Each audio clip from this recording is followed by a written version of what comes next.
Assalamualaikum warahmatullahi wabarakatuh. Sebelumnya, perkenalkan nama saya Putri Anggreni dengan NIM channel 22009 dari program studi D3 Akuntansi, Fakultas Ekonomi dan Bisnis Universitas Jambi. Di sini saya akan mempresentasikan hasil PowerPoint yang telah saya buat yang berjudul tentang teknik presentasi, alat dan media presentasi, metode presentasi dengan dosen pengampu Bapak Dr. Wirni Eka Putra, SMSI, dan Bapak Dias Nugraha Putra, SEMAK.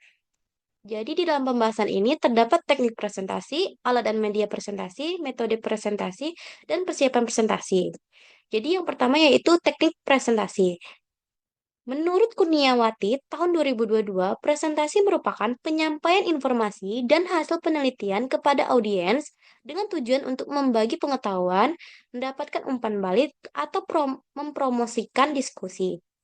Sedangkan menurut Mayola, tahun 2008, teknik presentasi adalah salah satu elemen dalam desain komunikasi visual khususnya di bidang multimedia.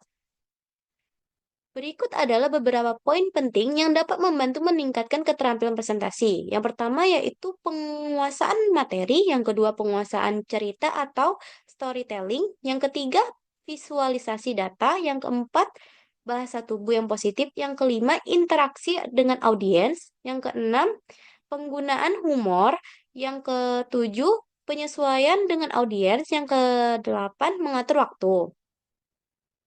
Selanjutnya yang kedua yaitu alat dan media presentasi. Jadi alat dan media presentasi merupakan suatu sarana yang digunakan untuk melakukan penyampaian informasi secara efektif.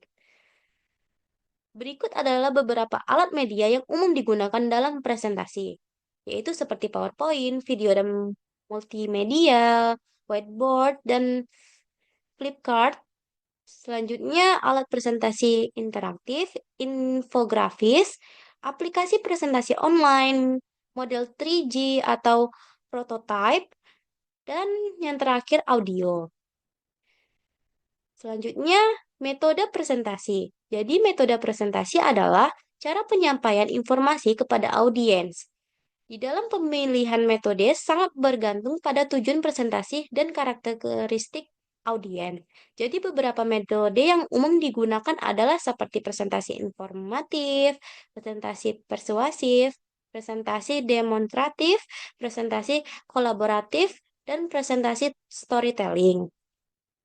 Jadi di dalam persiapan presentasi, menurut Subakti et al. Tahun 2002, persiapan presentasi adalah langkah penting yang harus dilakukan sebelum penyampaian materi kepada audiens.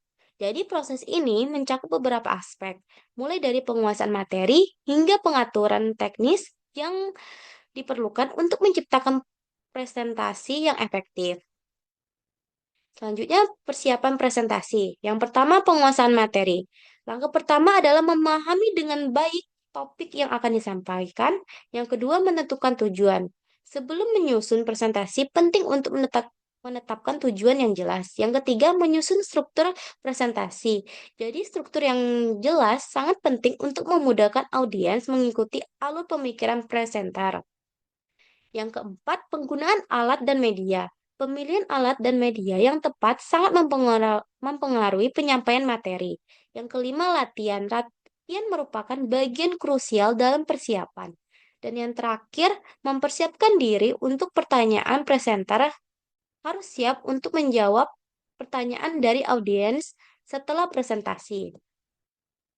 Jadi, dapat disimpulkan bahwa presentasi yang efektif merupakan keterampilan penting yang harus dimiliki oleh setiap individu dalam berbagai konteks, baik di pendidikan, bisnis, maupun sosial.